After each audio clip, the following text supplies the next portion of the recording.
Morning students. Today welcome to you for our chapter poem. That poem is the ball poem, and then as name itself suggests, the ball poem. And as you know, who plays from the ball? Even adults also play the ball from the ball, but mostly the students they are, or the young kids they are popular to play with this ball. Now, what is the theme of this ball poem? That first we have to know it. In this ball poem, one young fellow he was playing with the ball, and ultimately his ball fell down and dipped in the water. And from that, he is staring to that ball and he is trying to get that ball. This is not uncommon thing, but for the poet that is the uncommon thing. Why he wants to say something, he has some another meaning from this, some responsible meaning. So this we will come to know from this explanation. So before we go, we will explain this. Okay, so here the poem is: what is the boy now who has lost his ball? What is he to do? I saw it go, merrily bouncing down the street and then merrily over. Now this merrily means happily. So here poet says that that ball is going there, bouncing, jumping from one place, from up and down, and merrily means happily. Now why it is used happily? Because when anyone becomes very happy, it becomes very energetic, and if someone is happy, it used to jump, flourish. In this way, he is also, that ball is also looking as if very happy, and going from there, there it is in the water, and from that jumping, and at last it goes into the water. No use to say, oh, there are other balls. Now, when ball is lost, the poet says, no need to say that there might be another balls also. A fellow, a young kid, he can get other ball also. But why he says, no need to say other balls? Because everybody knows it. An ultimate shaking grief fixes the boy as he stands rigid. And if you take the ball from any young kid, he become very grieved, he become very sad. In the same way, that ball is also lost, and after losing that ball, he is feeling very sad. He wants to get that ball anyhow back. So he is very rigid over there, and this is the situation how any young boy or girl feels rigid or sadness after ball is lost. Trembling, staring down, and he is staring to the ball continuously. He wants to get it back. All his young days into the harbor where his ball went. And harbor is the place where actually where ship stay over there.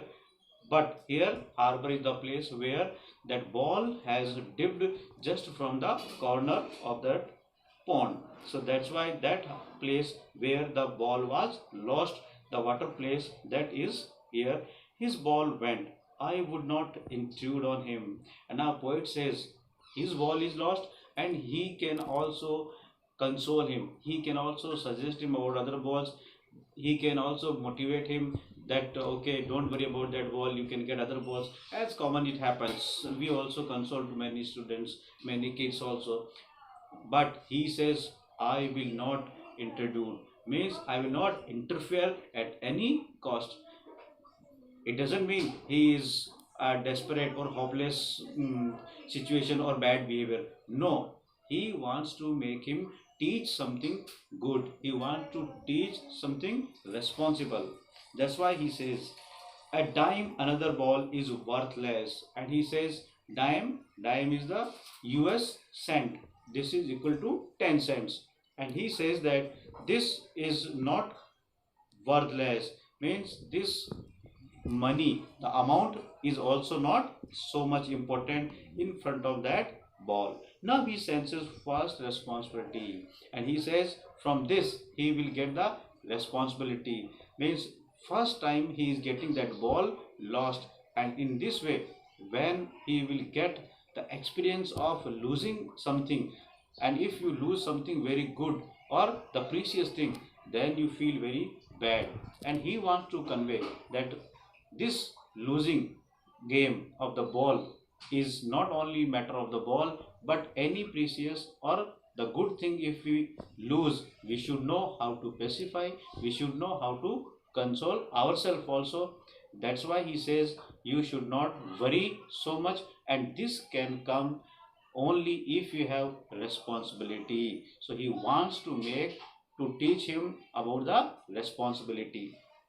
If he will lose this, he will learn how to lose the lovely things.